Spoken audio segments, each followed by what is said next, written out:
Ipinarada sa Pindang o Tapa Festival, Tapa Festival pala yun, ng Mangaldan, Pangasinan, ang mga naka-costume na kalabaw. Bago sila daw ng tapa. Oo nga. Bahagi rin ng pista ang pabilisan sa paggawa ng tapa ng mga residente. Makibalita tayo kay Jasmine Gabriel. Naging makulay ang unang araw ng pagdiriwang ng Pindang o Tapa Festival ng Mangaldan, Pangasinan. Kabilang sa highlights ng festival ang paunahan at pahabaan sa magagawang tapang karne ng kalabaw. Ito ang pangunahing produkto ng bayan. Isa sa mga lumahok si Mark Anthony Garcia. Nakabisado na raw ang pagtatapa kahit 1 taon pa lang niya itong ginagawa. Sa loob ng 4 na minuto, natapos niyang isang produkto. Umabot sa halos 10 talampakan ng tapang nagawa ni Mark.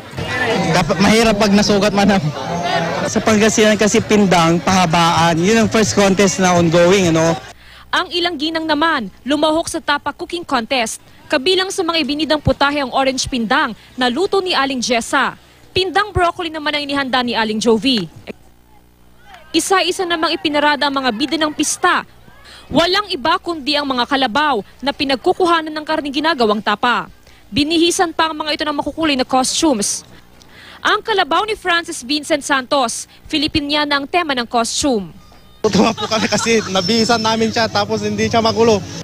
Warrior costume naman ang napili ni Mang Virgel Cerezo para sa kanyang kalabaw. Agaw atensyon din ng 5 taong gulang na kalabaw na ito.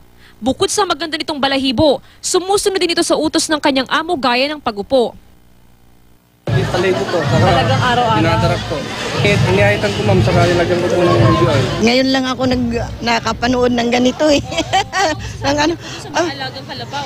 abay, maganda. At saka useful talaga ang kalabaw, nakakatuwa. Hindi pa rito nagtatapos ang Pindang Festival. Ilan pa sa mga tampok na aktibidad sa mga susunod na araw, ang gay boxing tournament at ang street dancing competition. Jasmine Gabriel, Nagbabalita Pilipinas.